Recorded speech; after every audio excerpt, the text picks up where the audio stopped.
Hypotheticals and what-if scenarios have always been popular among the Dragon Ball community and really among fiction as a whole. Just ask this guy.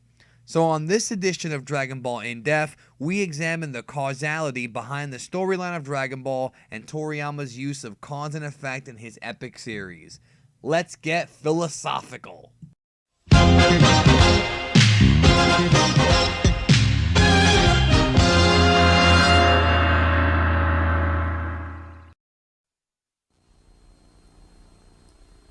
この放送はご覧のスポンサーの提供でお送りします。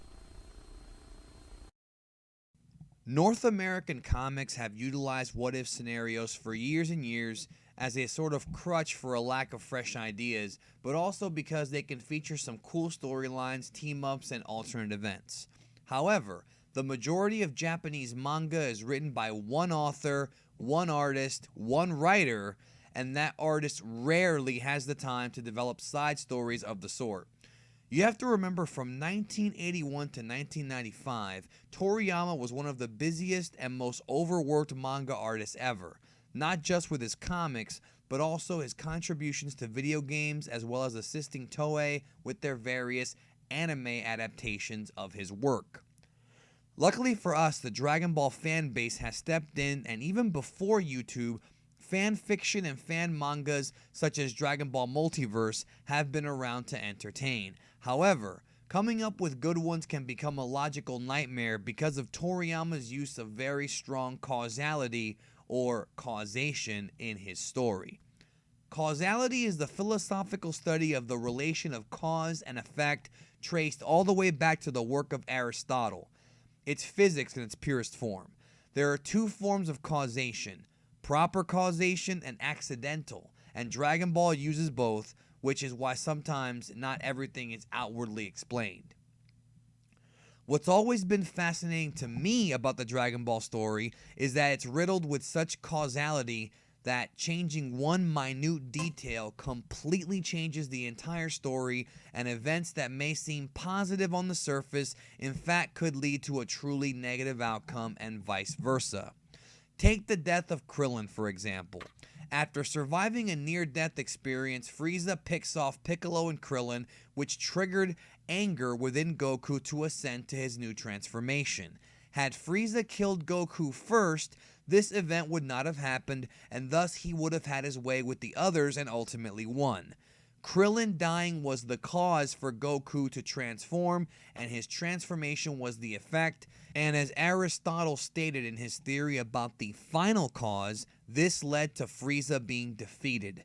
Freeza choosing to be a prick and take out Goku's friends before taking out Goku was a dumb move that cost him, but he wouldn't be the only villain to do such dumb things.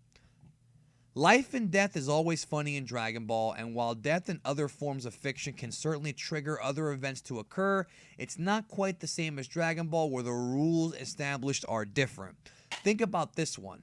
When Goku defeated Demon King Piccolo, had Piccolo not spit out the egg with Piccolo Jr. inside of it, Piccolo would have died, and thus Kami would have died, and thus the Dragon Balls would have vanished. Krillin, Roshi, and Chaozu would have remained dead, and Radix would have shown up a few years later looking for his brother and surely destroyed the entire planet because there would be no Piccolo there to help Goku fight and kill him. The biggest example of causality without question is Trunks the Time Traveler and his mother Bulma. Had Goku lived and the others not been slaughtered by 17 and 18 in the future, Bulma would have never created the time machine that allowed Trunks to travel back in time and save Goku and change that timeline. It's fascinating to me because adverse changes were certainly made. Gohan dies in Trunks' timeline, but in the main timeline, Gohan is actually the one victorious in the end. What makes Dragon Ball such a hilarious case study is that the main protagonist, Son Goku, is many times the cause of the problems that he has to solve. Had Goku not destroyed the Red Ribbon Army, would Dr. Gero have ever been inspired to finish his super powerful machines?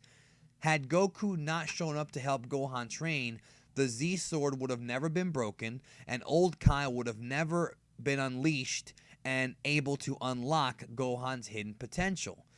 Scratch that. Go back even further. Had Goku not decided to come back to life for one day for the tournament, Vegeta would have never entered, most likely never would have allowed himself to be controlled and become Majin Vegeta, and Majin Buu would have probably never been hatched.